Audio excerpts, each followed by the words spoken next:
Begin by congratulating the French presidency for its able stewardship of the Security Council this month. I also thank Secretary General Antonio Guterres for his briefing and take note of the remarks made by ICC Prosecutor Karim Khan. Allow me, Madam President, to preface my remarks by reminding the Council that India is not a signatory to the Rome Statute nor a member of the International Criminal Court. Madam President, the trajectory of the Ukraine conflict is a matter of profound concern for the entire international community. The future outlook appears even more disturbing. The nuclear issue is a particular anxiety. In a globalized world, the impact of the conflict is being felt even in distant regions. We have all experienced its consequences in terms of surging costs and actual shortages of food grains, fertilizers, and fuel. On this score, too, there are good grounds to be worried about what awaits us. The global south, especially, is feeling the pain very acutely. We must, therefore, not initiate measures that further complicates the struggling global economy. And that is why India strongly reiterates the need for an immediate cessation of all hostilities and a return to dialogue and diplomacy. Clearly, as Prime Minister Narendra Modi has emphasized, this cannot be an era of war.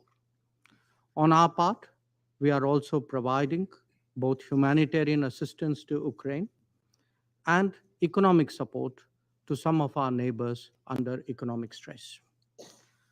Turning to the specific topic before the Council today, let me emphasize that even in conflict situations, there can be no justification for violation of human rights or of international law. Where any such acts occur, it is imperative that they are investigated in an objective and independent manner. This was the position we took with regard to the killings in Bucha, and this is the position we take even today. The Council will also recall that we had then supported calls for an independent investigation into the Bucha incident. The fight against impunity is critical to the larger pursuit of securing peace and justice. The Security Council must send an unambiguous and unequivocal message on this count. Politics should never, ever provide cover to evade accountability, nor indeed to facilitate impunity. Regrettably, we have seen this of late in this very chamber when it comes to sanctioning of some of the world's most dreaded terrorists. If egregious attacks committed in broad daylight are left unpunished, this Council must reflect on the signals we are sending on impunity. There must be consistency if we are to ensure credibility. Once again, let me emphasize, Madam President, that the need of the hour is to end this conflict in Ukraine and return to the negotiating table. This Council is the most powerful contemporary symbol of diplomacy. It must continue to live up to its purpose. The global order that we all subscribe to is based on international law, UN Charter, and respect for the territorial integrity and sovereignty of all states. These principles, too, must be upheld without exception. I thank you, Madam President. Je remercie Son Excellence.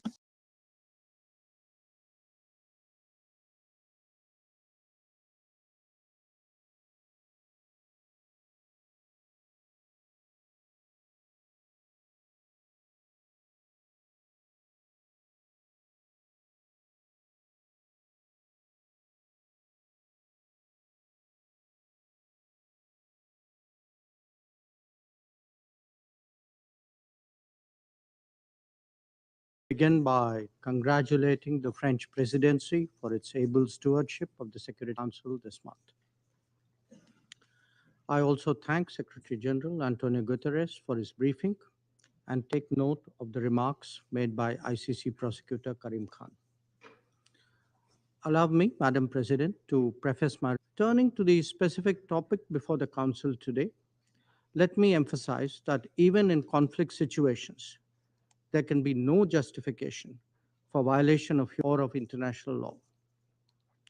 Where any such acts occur, it is imperative that they are investigated in an objective, and this was the position we took with the Council will also recall that we had then supported calls for an independent investigation into the Bucha incident.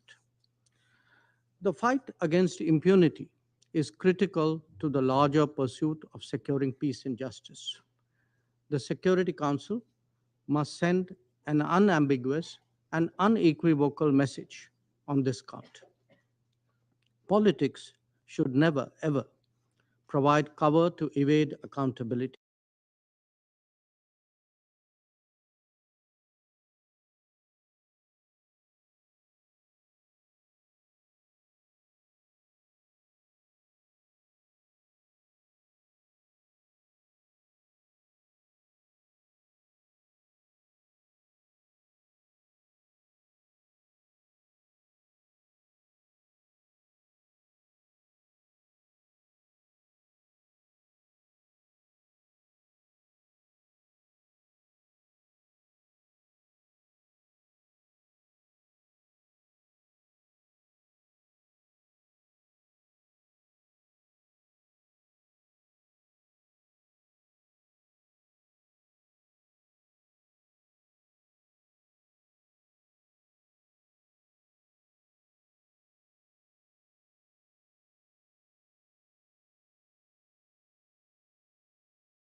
Thank His Excellency Mr. Coveney for his statement.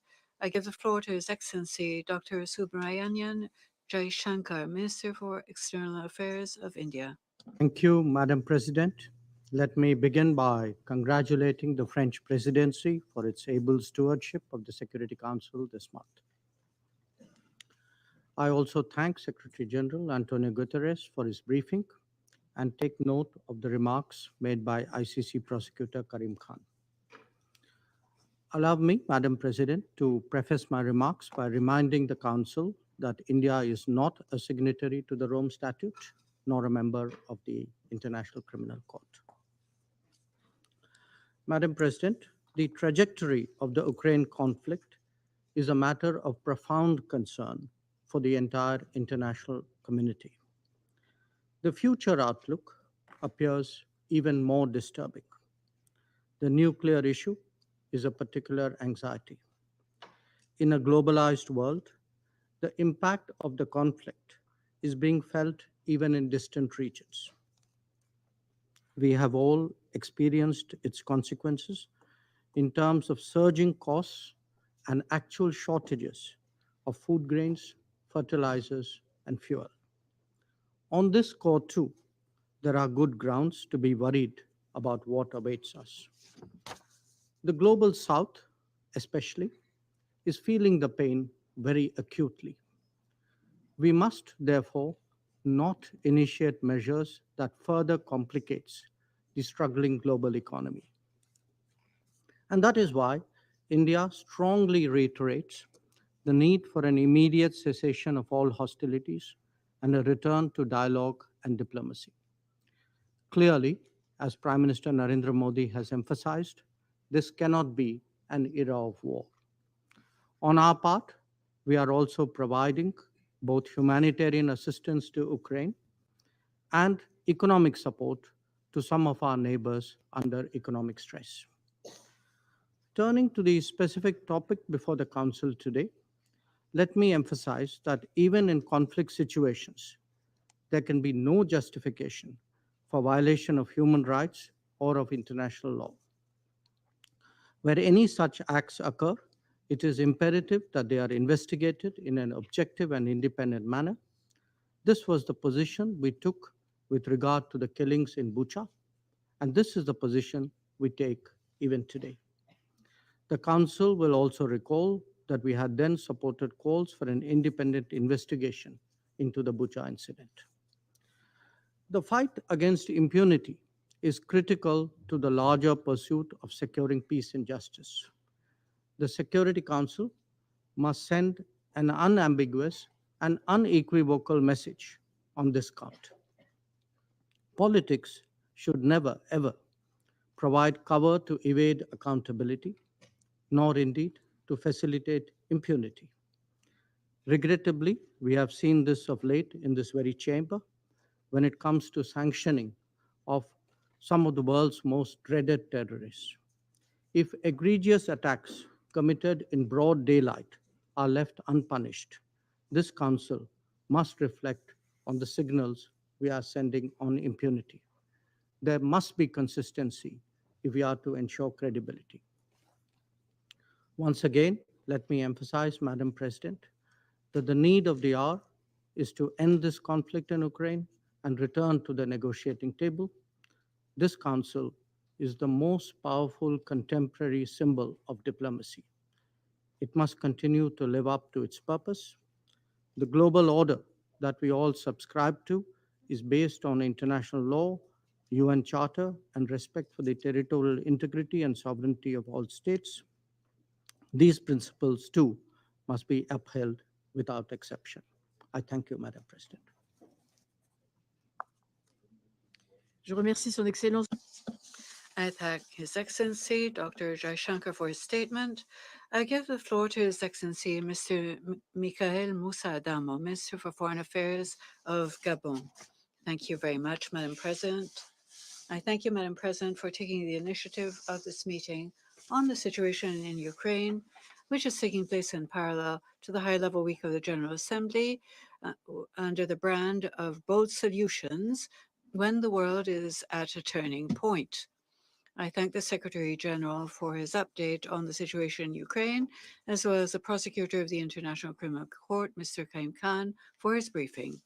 Madam President, humanity loses its way every time it sinks into war and fails to protect civilians from atrocities and horror. The war in Ukraine challenges us on several fronts. It challenges us with the victims in thousands, the ruins of devastation and the distress of the injured. It challenges us on propaganda, disinformation, or rewriting reality. It challenges us with a nuclear threat and its potentially irreparable consequences. It challenges us with its shockwave on food security on the world scale. Faced with this avalanche of challenges, the peoples of the world turn to the Council for an answer to the multidimensional obstacles that rise on their path, the path of their aspirations to peace and international security. To the women, men, and children who fear a nuclear catastrophe and ask when war in Ukraine will stop, we owe an answer. Our reaction cannot be a confrontation of insults. We must rise to the responsibility entrusted to us in the Charter of the United Nations and the confidence which the peoples of the world have put in this organization. Gabon advocates a constructive dialogue to silence the guns. We are against war, against hate discourse, against outrageous rhetoric which feeds aggression and compromises prospects of peace. Madam President, my country notes with interest that the International Criminal Court has begun investigations into the crimes committed by all parties in the war in Ukraine in order to collect evidence and be able to establish both facts and the responsibilities for the allegations of war crimes and crimes against humanity, both for the allegations of mass killings, forced disappearances and displacement, or deportations. Justice must follow its course in full transparency, impartiality, and independence. All relevant international mechanisms must be used so that the authors of atrocities are made to answer for their crimes before international law. Gabon's message is clear. War is not a state of lawlessness. Parties to conflicts must respect international conventions protecting civilians and civilian infrastructure in wartime, particularly the Geneva Conventions. Madam President, standards applied to the war in Ukraine on all levels should be the same for any armed conflict. And the upsurge of compassion, assistance, and solidarity, which is all too deservedly reserved for the war in Ukraine, should be exactly the same for all victims of armed conflicts. Let us not forget, when the time comes, the fate of many Africans, including young students for whom the path to exile was all too often sown with shame and humiliation. Because of the color of their skin, many were refused the assistance they needed just as much as those sharing with them the same community of suffering, fear, and distress. While many hearts are torn by victims of the war in Ukraine, our hearts beat in time with theirs. And when discrimination is added to the horrors of war, humanity must rise together to strongly denounce it so the double standard is no longer the rule, and so the noise of tanks and firing are unbearable wherever they are heard. Madam President, it is urgent for the humanitarian crisis following the war in Ukraine to be dealt with and for its effects to be rapidly contained. Betting on time is taking the risk of seeing innocent people fall under fire, destroyed of civilian infrastructure, more families torn apart, and thousands of war orphans. To conclude, we call on parties to negotiate in respect for humanitarian law, the practices, the principles of the UN Charter, and we support any initiatives reviving the hope for a solution. I thank you, sir, for your statement. I give the floor to Mr. Sergei Lavrov, Minister of Foreign Affairs of the Russian Federation. Thank you, Madam President, Your Excellency, colleagues. As I understand it, today's meeting was motivated by the intention of several delegations to discuss the topic of impunity in Ukraine. I think this is very timely because this is precisely this term, impunity, reflects what has been going on in that country since 2014. The national radical forces, open Russophobes and neo-Nazis came to power then as a result of an armed coup with direct support of Western countries. And right after that, they took the path of lawlessness and totally ignoring main rights and freedoms, the right to life, right of expression, right of access to information, right of conscience, the right to use our native language. And to date, the crimes on the Maidan in February 2014 remain unpunished. Those who perpetrated the horrific tragedy in Odessa on the 2nd of May of 2014 have not been found or punished. At the time, at the House of Labor Unions, dozens were burned alive and died. In the same categories of political murders of Olesa Buzyn, Pavle Shermit, and other public figures and journalists. In spite of that, there's an attempt today to impose on us a completely different narrative about Russian aggression as the origin of all the tragedy. This ignores the fact that for over 8 years, the Ukrainian army and fighters from the nationalist formations killed and continue to kill inhabitants of Donbass with impunity simply because they refused to recognize the result of the coup d'etat in Kiev. They decided to uphold their rights, which were guaranteed by the Ukrainian constitution, including the right to freely use Russian, their mother tongue. Just recall how in 2015, the then Prime Minister, Mr. Yatsenyuk, declared that in Donbass, non-humans live in Donbass, inhumans. And the current president, Mr. Zelensky, did not go very far from that, who in an interview last September, when he was asked what he thought about the people who live in Donbass, he said, well, you know, there are people and sometimes there are species, they're beings. this seems to be a very common reference of the Ukrainian authorities. They declared all those who don't agree there as terrorists, and for 8 years, the Kiev regime has been conducting a military operation against the peaceful civilians. And by the way, in Ukraine for many years now, total mobilization of all adult population, including women, is being conducted in order to recruit them into the ranks of nationalist battalions and the armed forces. Now, by cynically declaring its commitment to the Minsk agreements, the Kiev's authorities overtly sabotaged their implementation. There was financial transport blockade of Donbass. People were denied their pensions, their subsidies, their access to education. They were denied their basic civil rights, including those that were guaranteed by the international pacts of 1966.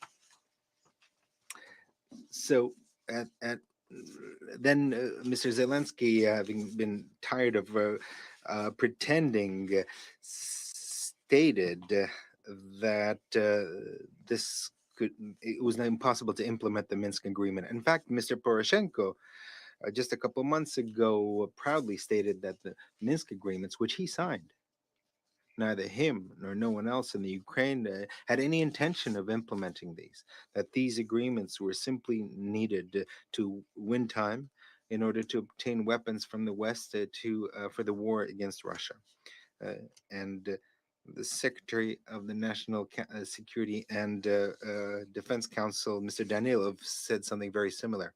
Of course, the Kiev regime owes its impunity to its Western sponsors, first of all, Germany and France, but also the United States. Instead of pushing the Kiev authorities to implement the Minsk agreement, Berlin and Paris and Washington cynically ignored the growing threats of Kiev to resolve the problem of Donbass by force, the so-called Plan B. Over the past few years, the Kiev regime has conducted a frontal assault on the Russian language. It brazenly trampled on the rights of Russian and Russian-speaking people in Ukraine. Scandalous language laws were enacted on education in 2016, on ensuring the role of Ukrainian language as a state language in 2019, on the comprehensive general secondary education in 2020, on native peoples of Ukraine in 2021. All these laws are aimed at ousting the Russian language. In essence, it's complete ban. At the same time, laws were adopted that promoted the theory and practice of Nazism. The timid recommendations of the Venetian Commission of the Council of Europe and the Office of the High Commissioner of Human Rights, the OSCE High Commissioner on minorities, on amending the language legislation were simply ignored by Kiev. And these multilateral structures at the same time didn't find the courage, or they were not allowed, to convince the Kiev authorities to fulfill their obligations they undertook in the area of human rights. The Ministry of Education of Ukraine has excluded Russian literature from the school curriculum. Books are being destroyed, just as in Nazi Germany. And ethnic Russians are being subject to intolerance. And today, the officials from Ukraine have no longer even tried to hide their anti-Russian feelings, calling on the killing of Russians. Just a few examples. Mr. Vrublevsky, the Ukrainian ambassador to Kazakhstan, who's now in Kiev, just a month ago declared in an interview, and I quote, "We're trying to kill the Russians as many Russians as possible. The more we kill today, the fewer our children will need to kill." End of quote. Did anyone notice this quote? Just earlier this April, the mayor of Dnipro, Filatov, said something similar. The time of cold-blooded fury has come. Now we have a full moral right to calmly and with a clear mind to kill these non-humans around the world for as long as possible and as many as possible. End of quote. On the 13th of September of this year, just recently, Mr. Danilov stated, and I quote, "In towns where the Ukrainian armed forces enter, people will undergo Ukrainization without taking into account their views. This will apply not only to Russians, but representatives of other nationalities.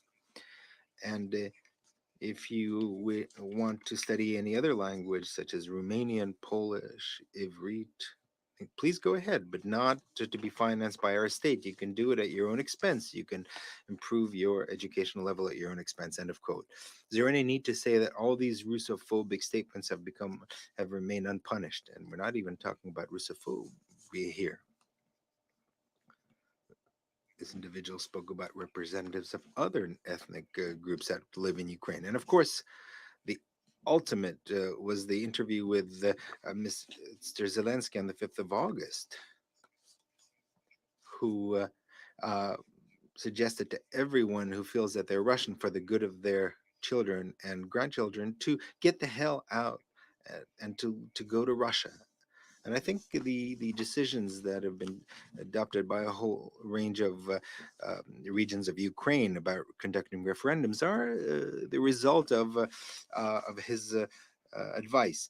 And under the guise of combating Russian aggression and separatism, Ukraine is strengthening its persecution of dissidents. In March, a ban on the activity of 11 political parties under the pretext of their links to Russia.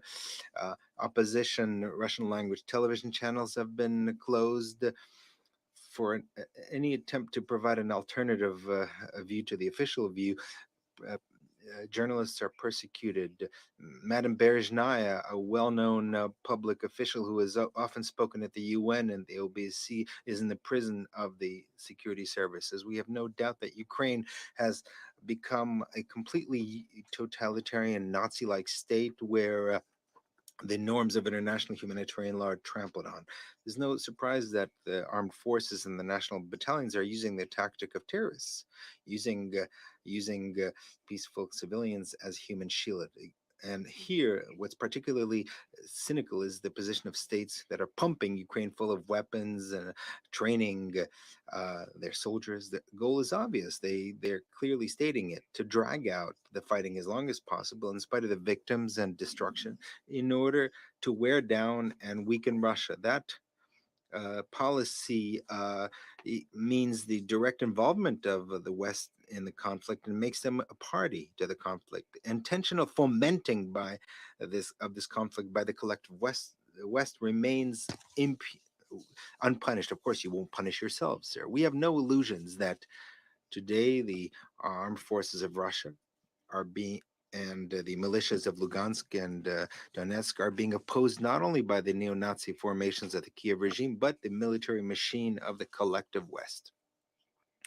And in real time, the regime of real time using modern systems of weapons, ships, satellites, drones. NATO is providing intelligence to the Ukrainian armed forces and stating that, convincing them that Russia should be defeated on the field of battle. The official representatives of the European Union have stated this, and Russia should be punished by having any sovereignty stripped from it.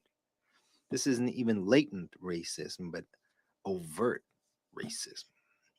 Against the backdrop of mass shelling of towns and cities of Donbass, Mr. Zelensky is overjoyed at the effectiveness of Western weapons. Here's a quote. At last, we feel how powerfully Western artillery has begun to operate. The weapons that we've received from our Western partners, its accuracy is exactly what we need. He cynically stated. At the same time, there were no military or strategic targets located in the towns that were shelled. Only peaceful citizens of Donbass are suffering. Since the end of July, the armed forces are lobbing mortar rounds to the center of Donetsk and its environs that are banned. They're lobbing banned anti-personnel rounds called lobe or blade. This violates a convention in 1997 on the ban on anti-personnel mines ratified by Ukraine, as well as the second protocol of the Geneva Convention on Conventional Weapons. Such outrages remain unpunished because the United States and their allies, with the connivance of international human rights institutes, have been covering up the crimes of the Kiev regime based on the policy of Zelensky, might be a bastard, but he's our bastard. The inconvenient truth that darkens the image of Ukraine as the victim of Russian aggression is carefully hushed up and sometimes deleted. Even Western human rights organization Amnesty International, which is it's difficult to accuse of sympathies to Russia, has been severely criticized and called an agent of the Kremlin, simply because in its report it's confirmed facts about the fact that Kiev places heavy weapons at civilian facilities. Also, the the um, the criminal shelling of the Zaporozhye nuclear power plant remain unpunished, even though from the 1st of September, representatives of the IAEA have been present there, and it's not very difficult to establish who's guilty for the shelling. And I just want to recall that the visit of the IAEA mission to this power plant was artificially delayed, even though already on the 3rd of June, all details were agreed, and the mission could have gone to the power plant already. And then it was a very unpleasant situation where the DESA, Department of Security of the UN, refused to give authorization to the specific itinerary, and then this was not a very honest actions. It simply delayed the visit to the Zaporozhye power plant by 2 months, even by 3 months, or practically 3 months. We're very also concerned about the fate of Russian soldiers who were taken prisoners. There are very many examples of torture, including violation of international humanitarian law. I'm sure that all those who are interested in what actually happened saw a video of the torture atrocities by Ukrainian neo-Nazis against Russian soldiers who were thrown to the ground with their hands tied and were shot in the head. Did anyone here comment on this the crime at all? We have many witnesses of these criminal activities by the Kiev regime that have been happening since 2014. Russian law enforcement bodies cooperating with their colleagues from Donetsk and Luhansk republics are investigating these thoroughly. Over 220 individuals have been found to be complicit, including the high command of the Ukrainian armed forces, commanders of units who shelled the civilian population. Also, there were cases against mercenaries from citizens of UK, Canada, United States, Netherlands, etc. I can assure you that all perpetrators, independently of their nationality, will be held accountable. I also want to draw your attention to the following. When Russian and Ukrainian negotiators at the end of March practically reached an agreement on the parameters of an agreement proposed by Kiev, just a couple of days later, the tragedy in Bucha occurred. The fact that it was staged leaves no doubt in anyone's mind. And I want to draw your attention, colleagues, that Western colleagues, right after that staged event, immediately cried outrage and introduced a new package of sanctions, spuriously accusing us of killing innocent civilians. Since then, when that propaganda operation was conducted, no one has mentioned Bucha other than us. And once again, in the presence of the Secretary General and the ministers, I would address you and say, please demand the Ukrainian authorities to make a simple step, take a simple step to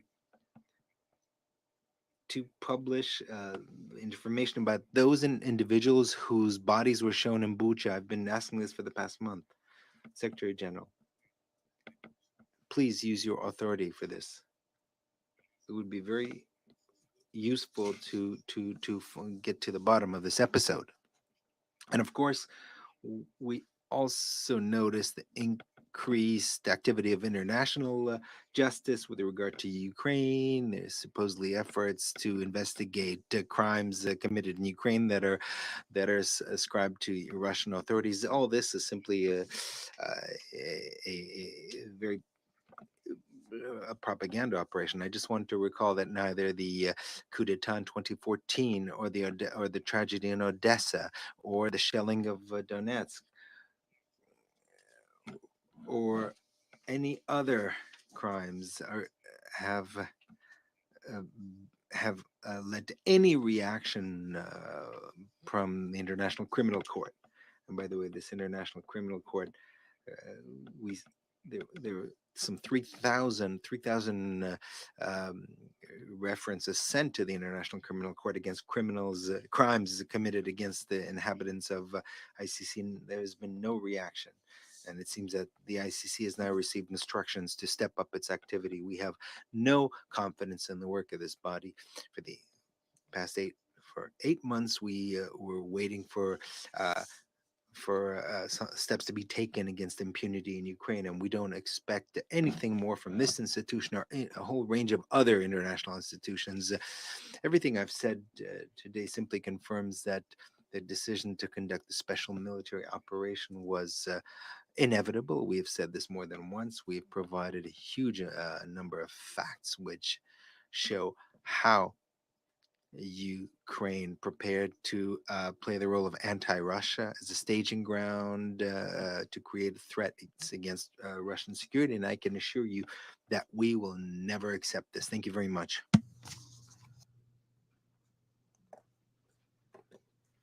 Je remercie son I thank His Excellency, Mr. Lavrov, for his statement. I give the floor to His Excellency, Mr. James Cleverly, Secretary of State for Foreign, Commonwealth and Development Affairs of the United Kingdom of Great Britain and Northern Ireland. Madam President, Mr. Secretary General, Mr. Khan, thank you. 77 years ago, UN members agreed solemn principles in the UN Charter, vital for international peace and security. They undertook to refrain from the threat or the use of force against the territorial integrity or the political independence of any state. Yet 7 months ago, President Putin invaded Ukraine illegally and without justification.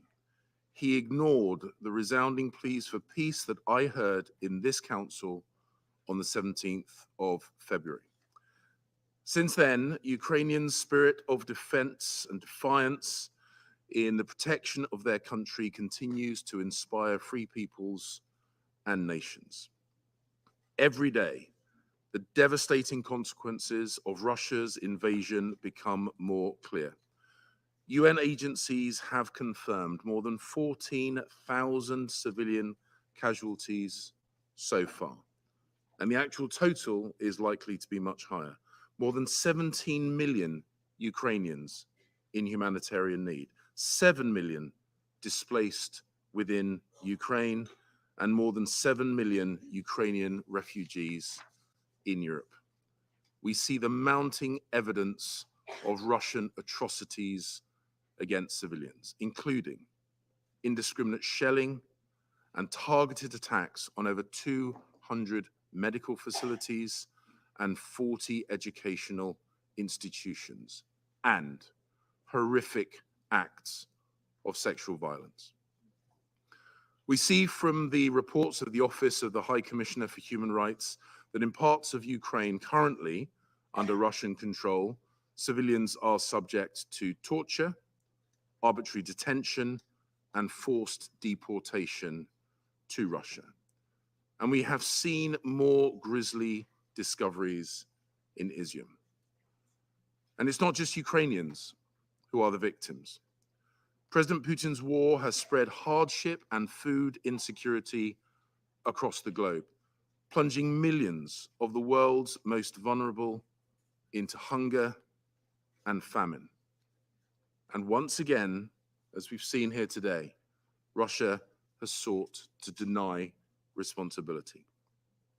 It has tried to lay the blame on those who have rightly imposed sanctions on President Putin's regime, in response to his illegal actions. Let us be clear, we are not sanctioning food. It is Russia's actions that are preventing food and fertilizer getting to developing countries.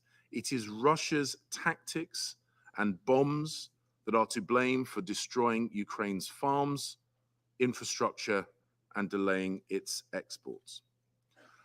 I sat here in February, listening to the Russian representative assuring this council that Russia had no intention of invading its neighbor. We now know that was a lie. And today, I have listened to further installments of Russia's catalogues of distortions, dishonesty, and disinformation. He has left the chamber. I'm not surprised. I don't think Mr. Lavrov wants to hear the collective condemnation of this council. But we saw through him then, and we saw through him again today.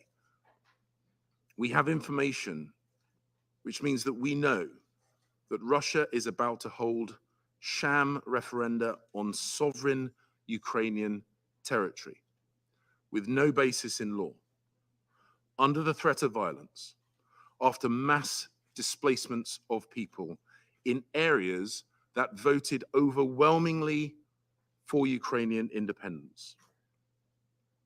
We know what Vladimir Putin is doing. He is planning to fabricate the outcome of those referenda. He is planning to use that to annex sovereign Ukrainian territory. And he is planning to use it as a further pretext to escalate his aggression. That is what he plans to do. And we call on all countries to reject this charade and to refuse to recognize any results. We are used to seeing Russian lies and distortions. But let us listen to the testimony of Ukrainians who tell us the truth, who tell us the reality of President Putin's war. Dr. Olena Yuzvak, her husband, Ole, and their 22-year-old son, Dmitry, were abducted by Russian forces from their home in Hostomel near Bucha in March. Russian soldiers shot Ole twice in the legs before they were all blindfolded and bundled into an armored personnel carrier. And I want you to hear Olena's story in her own words, and I quote, "First, they took us to a bombed out house. The Russian soldiers kept saying they were going to kill us. My husband was left for hours lying on the floor in the pool of his blood. I don't know why. We'd done nothing wrong. Then they took my son away from us. I don't know where. I don't know if we'll ever see him again. I just want my boy back." End of quote. Olena's story and those of many others tell us the truth, the real truth. This is a war of annexation, a war of conquest, to which President Putin now wants to send even more of Russia's young men and women, making peace even less likely. Mr. Putin must understand the world is watching and we will not give up. Of members of the Security Council, we must unequivocally reject Russia's attempts to annex Ukrainian territory. We must make clear to President Putin that his attack on the Ukrainian people must stop, that there can be no impunity for those perpetrating atrocities, and that he must withdraw from Ukraine and restore regional and global stability. If he chose to, he could stop this war, a war which has done untold damage to the Ukrainian and the Russian peoples. His war is an assault on Ukraine, an assault on the UN Charter, and an assault on the international norms that protect us all. So, we stand with our Ukrainian friends for as long as it takes, because Ukraine's fight for freedom is the world's fight for freedom. It is our fight for freedom. And if Ukraine's sovereignty and territory are not respected, then no country is truly secure. These are the reasons why Ukraine can and must win. Thank you. Je remercie Son Excellence, I thank His Excellency, Mr. Cleverly, for his statement. I give the floor to Her Excellency, Ms. Shirley Okorobochiwe, Minister for Foreign Affairs and Regional Integration of Ghana. President, Excellencies, let me thank France for organizing this high-level meeting. I would also like to thank Secretary General Antonio Guterres for setting the tone for this meeting with his very clear statement. We welcome also the briefing from Mr. Karim Khan, the prosecutor of the ICC. The world has been united since this council's referral over Darfur in Resolution 1593, 2005, nearly 2 decades ago, that impunity anywhere poses serious threats to international peace and security, the international legal order, and our multilateral system. We have systematically reinforced our institutions and defined conduct and sanctions to expose, prevent, or punish those acts or behavior that defy the norms we are committed to live by. No state, however powerful, should get a pass. To do so unravels a central tenet of our global civilization. It puts at stake the lives and liberties of those less powerful, wherever they live. That is why the members of this council must act in an urgent and unified manner to end the near paralysis of the council and the war in Ukraine. The toll of that war is intolerable, and the lack of unified resolve risks making our universal organization an enabling factor for impunity in Ukraine. The damage to the standing of the Charter may be incalculable. Ghana is especially concerned about the intensification of the war in Ukraine across several lines, with civilian populated areas and civilian infrastructure being the targets of bombardments. We regret that the basic laws which govern the conduct of modern warfare and protect ordinary people who are caught in the crossfires of war have not been respected. We are distressed by the diverse, horrifying, and painful humanitarian threats which have accompanied the war. Some 14 million people, mostly women and children, have been displaced from their homes and face heightened risk of conflict-related sexual and gender-based violence. Human trafficking, filtration processes, and forced disappearances, torture, and other violations of the rights and freedoms of the people are widespread. We remain gravely concerned by the manifest threats of a nuclear episode, whether by accident or deliberate action, because of the constant military engagements around the Zaporozhye nuclear power plant. The disregard for the requisites for nuclear safety and security, including for the delineation of a safe zone, are deplorable. And we support the efforts by the International Atomic Energy Agency to avert a nuclear catastrophe. With the rising death toll, civilian casualties, and growing reports of war crimes and other human rights violations, we must uphold our responsibility as a council and send a clear message that perpetrators of atrocities would be held to account. The suffering in Ukraine is abhorrent and should not be dismissed as the mere consequence of war. To do so, we would be endorsing the atrocities and sanctioning impunity. In this regard, we underscore the importance of ensuring accountability for all war crimes committed in Ukraine. Accountability is fundamental to preventing impunity. We must affirm our determination that the litany of atrocious acts that have taken place in Ukraine would be submitted to thorough, transparent, and independent investigations to establish the facts and for the attribution of international crimes to their perpetrators. Ghana remains supportive of international accountability measures, including the various investigative processes being undertaken by the ICC and the Human Rights Council.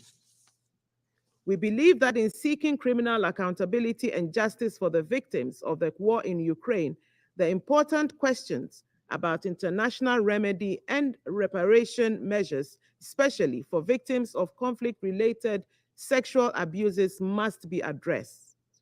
We also express our support for the United Nations Early Recovery and Resilience programs already being undertaken. Madam President, we have expressed several times our principled position against the aggression on Ukraine, which we consider to be a disregard for the rules of international law and the principles of the Charter. Ukraine, as a sovereign state and a member of this organization, has every right, we believe, and indeed a responsibility to defend its territorial integrity and political independence. We recognize the tremendous courage and resilience of the Ukrainian people. Ghana does not and will not recognize any territory that is unilaterally and forcefully required or acquired as dismembered from a sovereign entity. We reiterate the call on the Russian Federation to immediately and unconditionally cease its operations, withdraw its troops from the internationally recognized borders of Ukraine, and respect its neighbors' sovereignty and political independence. The need for a credible pathway for a genuine diplomatic process is urgent. The barrel of the gun does not provide such a pathway. It only leads to needless loss of lives and destruction on both sides. Indeed, the costs of the war have been high, not only for the parties, but also for the rest of the world. As the President of Ghana said yesterday in his statement at the General Assembly, I quote, "Every bullet, every bomb, every shell that hits a target in Ukraine hits our pockets and our economies in Africa," unquote. In this regard, let me place on record Ghana's appreciation for the good offices of the Secretary General and other international actors to leverage life-saving humanitarian interventions at critical times of the war. We already note some positive impacts from the Black Sea Grain Initiative and urge the continuous and unrestricted shipment of grains to countries facing food insecurity. We encourage all stakeholders to reach an early agreement for the export of Russian fertilizers and crop products, especially needed for agrarian-dependent economies. Madam President, let me conclude with an appeal. In a week when the eyes of the world are on us and millions around the world look to the United Nations for leadership and hope, we must send a strong message that impunity will not be tolerated, that we need to act through concerted diplomacy to end the war in Ukraine. I thank you. Je remercie Son Excellence. I thank Her Excellency, Madam Boche, for her statement, and I give the floor to Mr. Carlos Alberto Franco, Minister of Foreign Affairs of Brazil. Madam President, I want to thank France for having organized this session. Ukraine affects us all, even in regions far from where hostilities are taking place. The Security Council is the appropriate forum to seek a solution that ensures lasting peace. This week marks 7 months since the start of the conflict. Tens of thousands of people, many of them innocent civilians, lost their lives. There are millions of refugees and internally displaced persons whose return to their homes remains uncertain and who, with the approach of FUNTA, are faced with the prospect of a worsening humanitarian crisis. Over these 7 months, this Council has received numerous reports of serious human rights violations in the conflict zone, including against vulnerable groups, women, and children. Brazil condemns the abuses and defends an impartial investigation of the facts so that those responsible are held accountable for their actions. We also reiterate our call for full respect for international humanitarian law by all parties. Madame la Présidente, we have an urgent task before us to engage the parties in dialogue in order to secure an immediate ceasefire and the opening of negotiations for a peace agreement. The continuation of the hostilities endangers the lives of innocent civilians and jeopardizes the food and energy security of millions of families in other regions, especially in developing countries. The risks of escalation arising for the current dynamics of the conflict are simply too great, and its consequences for the world order unpredictable. Only diplomacy brings the prospect of viable solutions to conflicts between states. It is not the time to accentuate divisions or isolate parties.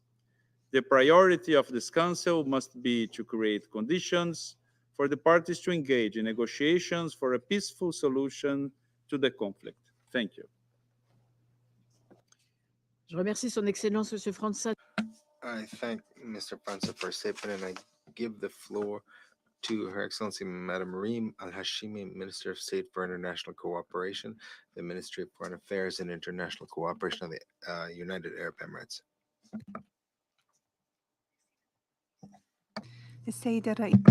Madam President, at the outset, I would like to thank you for organizing this important meeting. I would like to also thank His Excellency, the United Nations Secretary General, Mr. Guterres, and His Excellency, Mr. Karim Khan, the prosecutor of the International Criminal Court, for their valuable briefings. The outbreak of the war in Ukraine clearly generated different reactions across the international community. For some, it warned of a paralyzed multilateral system. For others, concern over the rise of bygone existential threats. And finally, there are those for whom the war presaged a return of historical polarization with all its portents for the world. Those differences were further illustrated by a divergence in states' responses to this war, as this Council and organization have heard repeatedly.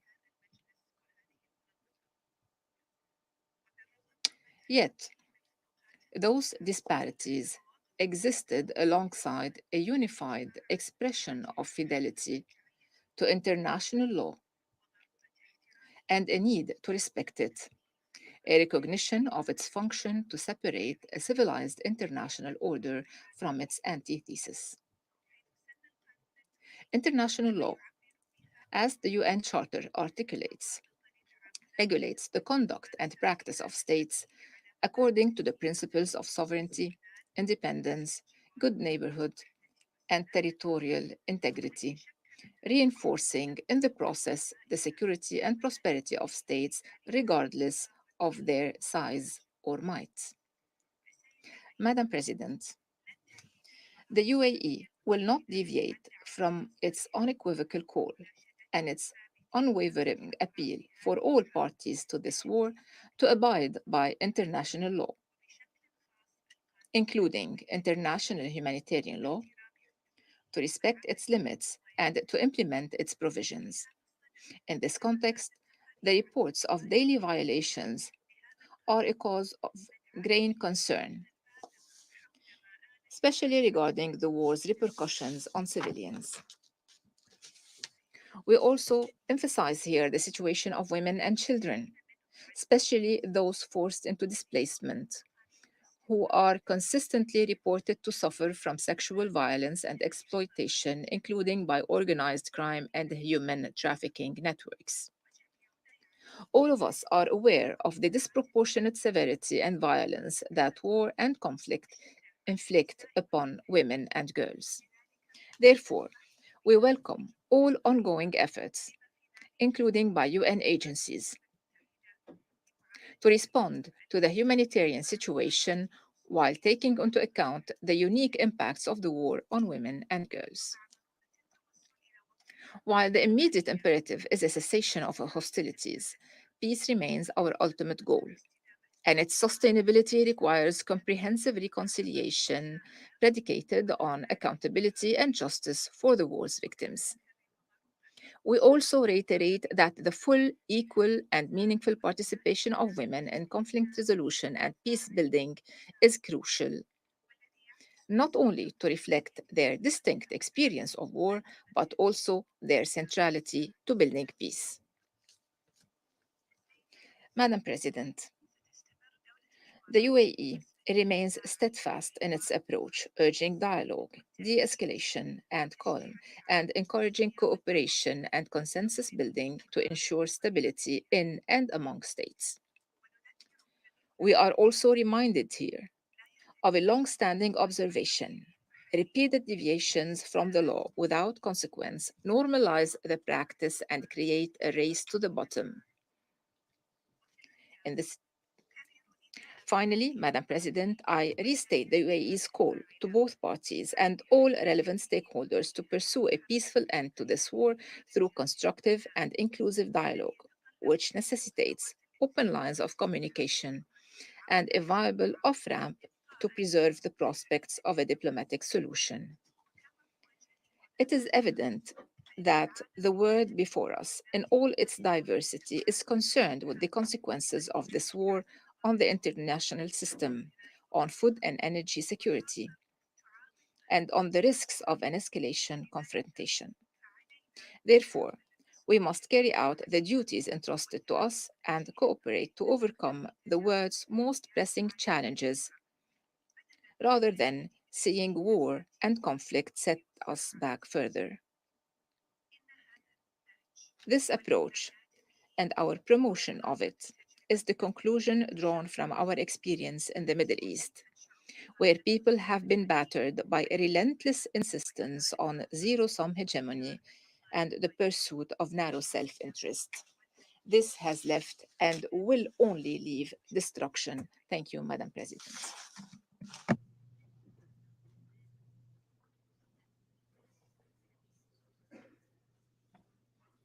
Je remercie Madame Alchimi. I thank Madam Al-Hashimi for her statement, and I now give the floor to His Excellency Mr. George Orina, Director General of the Ministry of Foreign Affairs of Kenya. Madam President, Excellencies. Madam President, Kenya's delegation commends you and France for the able stewardship of the Security Council during the month of September. I thank the Secretary General Antonio Guterres and Mr. Karim Khan for their updates on the situation in the Ukraine. The war in the Ukraine is a serious breach of the United Nations Charter. The obligation to respect the territorial integrity of all member states will be further undermined should any action be taken to change the legal character of the areas in eastern Ukraine. We are in a moment of grave danger to international peace and security. The escalation of the war the international community feared is underway. There are now clear threats being issued about the potential deployment of weapons of mass destruction in the conflict. On the battlefield, civilians are being subjected to serious harm in contravention of the fundamental international law and human rights obligations. It is a priority of the utmost urgency that national authorities subject their soldiers to severe disciplinary action for any abuses, especially on civilians and captured combatants. Military commanders should surrender those suspected for such atrocities to the relevant authorities for prosecution. All the parties, including those making allegations of human rights abuses, or all those against whom the allegations are made, should agree to prompt, independent, and impartial investigations.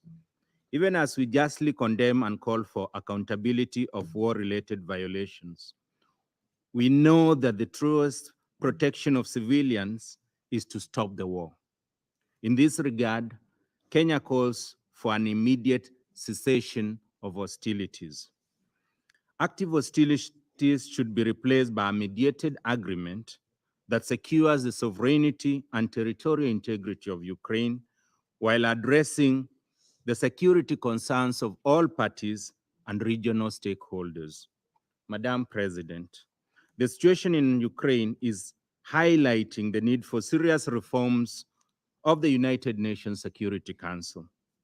His Excellency Dr. William Ruto, President of the Republic of Kenya, in his speech yesterday at the General Assembly, called for the democratization of the Security Council if its damaged legitimacy is not to be totally destroyed. Our President made the clarion call that it was time that the Council more powerfully heeded the voice and place of Africa through reform of its membership. He welcomed President Joe Biden's announcement calling for the permanent and non-permanent membership of the Council to be expanded. If there is a major result the world needs from Ukraine, beyond peace and security for the people of Ukraine, it is for such an announcement to lead to real change.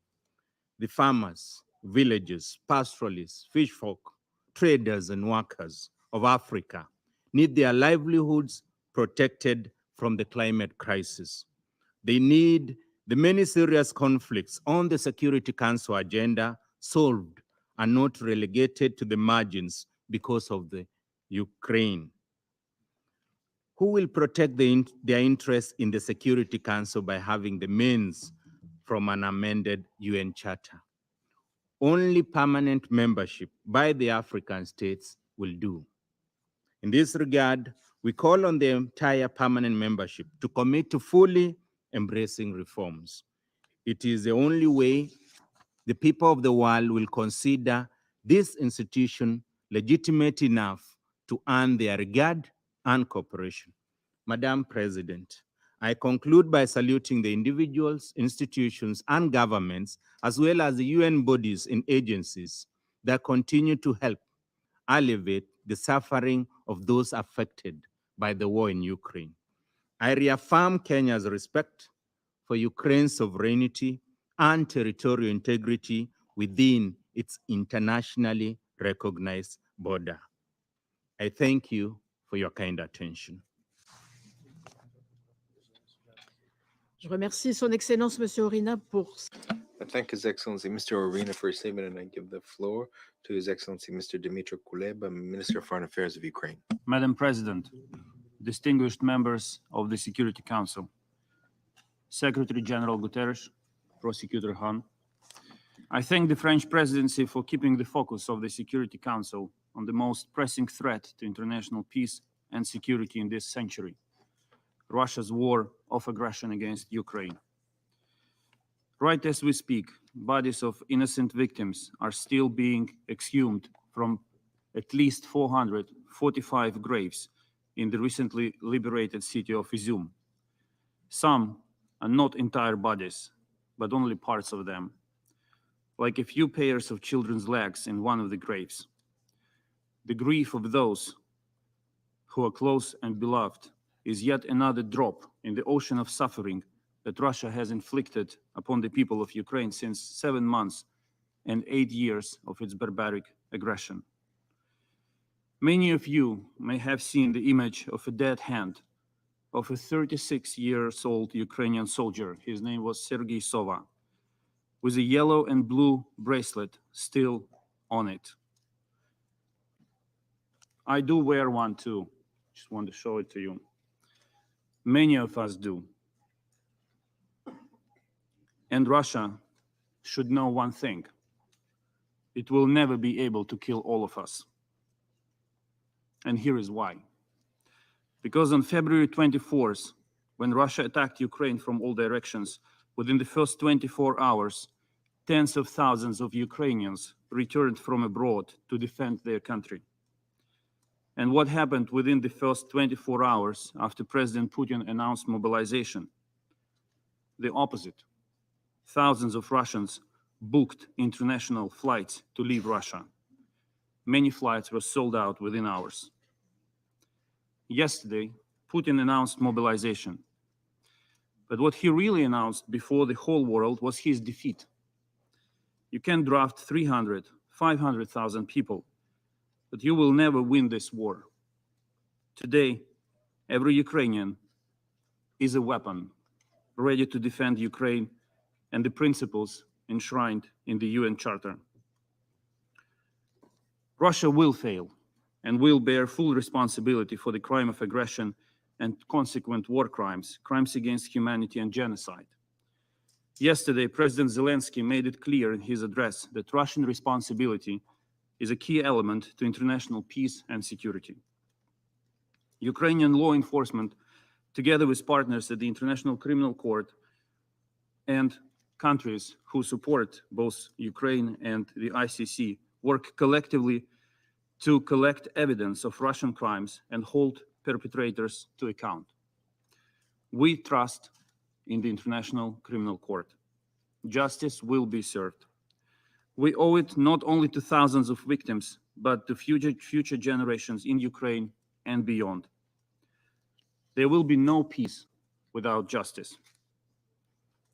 I emphasize that none of the Russian crimes in Ukraine would have been possible without the crime of aggression against Ukraine committed by Russian leadership. It cannot go unpunished.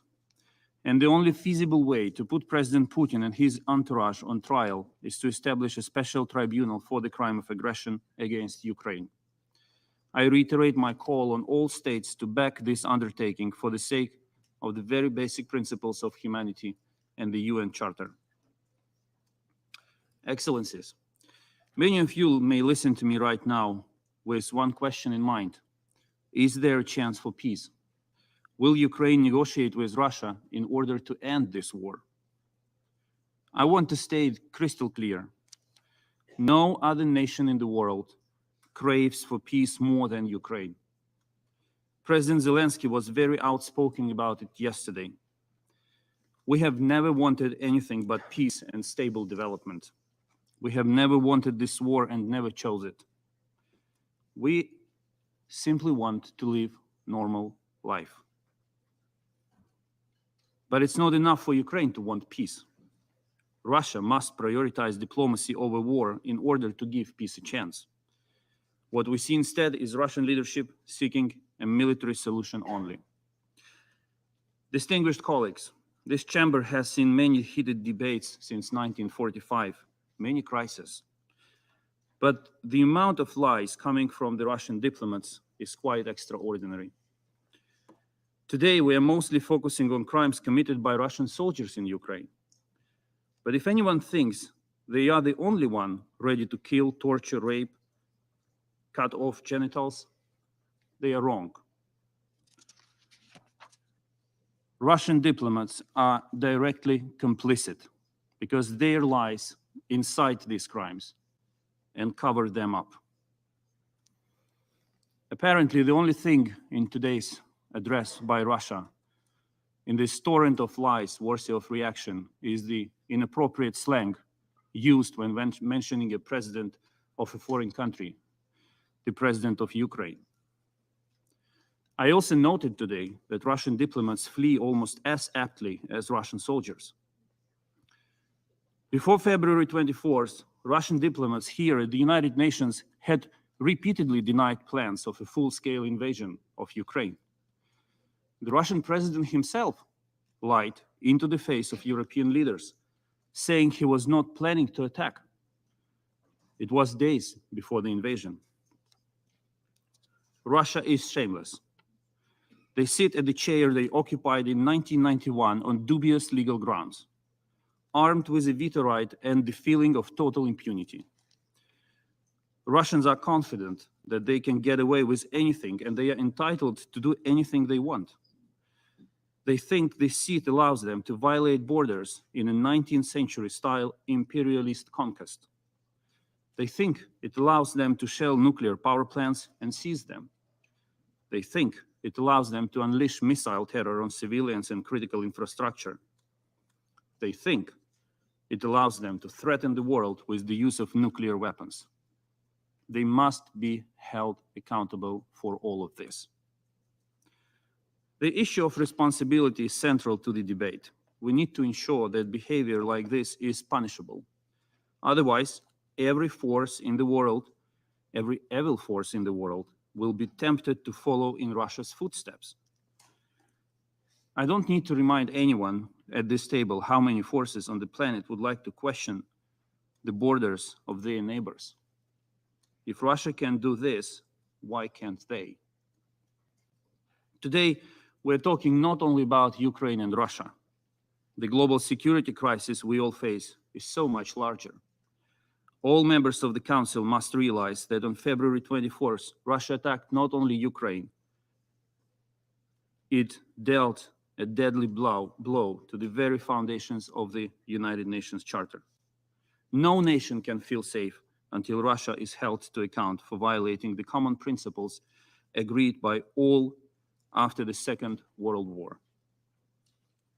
Russia does not care for them, but there are 192 other UN member states, nations of Asia, the Pacific, Africa, the Middle East, Latin America, and Europe are all interested in upholding the UN Charter today. And Ukraine is fighting to defend principles of this charter, especially the principle of territorial integrity. Madam President, Russia's war of aggression has plunged the world into a multifaceted crisis. The consequences of this crime are felt far beyond Ukraine. Once Russian warships blocked Ukrainian seaports, it became clear that Ukrainian agricultural exports are vital to global food security. Russia has demonstrated that it is ready to put millions of people across Asia, Africa, and the Middle East at the risk of hunger simply to achieve its imperialistic goals. I take this opportunity to thank UN Secretary General Antonio Guterres and Turkey for facilitating the Black Sea Grain Initiative that allowed Ukraine to resume maritime grain exports this summer. Putin recently lied when he said that most of the grain has been sent to European countries. In fact, 2/3 of the grain we shipped went to consumers in Africa, the Middle East, and Asia. The resumption of Ukrainian exports has tamed food prices and allowed to ease the acute food insecurity, especially for those most vulnerable. Today, the Black Sea Grain Initiative is under threat. Russian officials are questioning the effectiveness of the corridor and might prepare to block the extension of the initiative once the agreed 120 days are over in November. We must not allow Russia to resume its hunger games with the world. I therefore urge all nations, especially those depending on Ukrainian food exports, to put maximum public and diplomatic pressure on Moscow, demanding to keep the Black Sea Grain Corridor functioning in November and beyond. We need to protect the vital grain initiative together. Ukraine remains a global food security guarantor. Despite our own dire situation, we decided to provide humanitarian aid to Ethiopia and Somalia, sending them an additional amount of our grains. Ukraine is interested in increasing maritime export volumes, both under the UN Food Programme and on market conditions. While hitting peaceful Ukrainian cities with missiles, Russia uses food and energy as weapons against the rest of the world. Putin sends tanks into Ukraine to kill Ukrainians, while stealing the well-being and stability from every European household with energy blackmail and playing hunger games with Asian, African, Middle Eastern families by threatening the functioning of the grain corridor. We are in the same boat, all of us, Europeans, Asians, Africans, Arab nations, Latin American states. We are in the same boat, and we must confront these threats together. There is no place for neutrality. I said back in February here at the United Nations that no nation will be able to sit out this crisis created by Russia. It still stands. The best reaction to this crisis: stand with Ukraine to protect the UN Charter. Russia likes to talk about the developed world and the developing world. They try to drive a wedge between ones and the others. We in Ukraine do not differentiate. All people deserve a normal life, safety, stability, and confidence. But we must stay united to stop Russia's blackmail and the war on humanity it launched. Dear colleagues, the most important pillar of international peace and security is the territorial integrity of states. No country is allowed to change internationally recognized borders by force. Russia has badly damaged this principle, and now the threat of war is hanging over everyone's head. To restore international peace and security, we need urgent and decisive action. Yesterday, President Zelensky proposed a peace formula which includes not only accountability, but a mechanism of security guarantees based on Article 51 of the UN Charter. Ukraine has developed the Kiev Security Compact, proposing a modern, multi-layered mechanism of guarantees to ensure Ukraine's security until the moment it becomes part of NATO. This document, though, is much broader than a tool of guarantee the security of Ukraine only. We see it as a universal mechanism that can be considered and applied to other countries and contexts in order to strengthen regional and global security architecture. Ukraine keeps working with partners to realize the vision of the Kiev Security Compact. This is our added value to international peace and security for all UN member states. Thank you.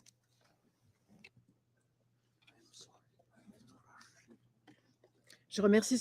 I thank His Excellency Mr. Kuleba for his statement, and I give the floor to His Excellency Jan Lipavsky, Minister of Foreign Affairs of Czechia.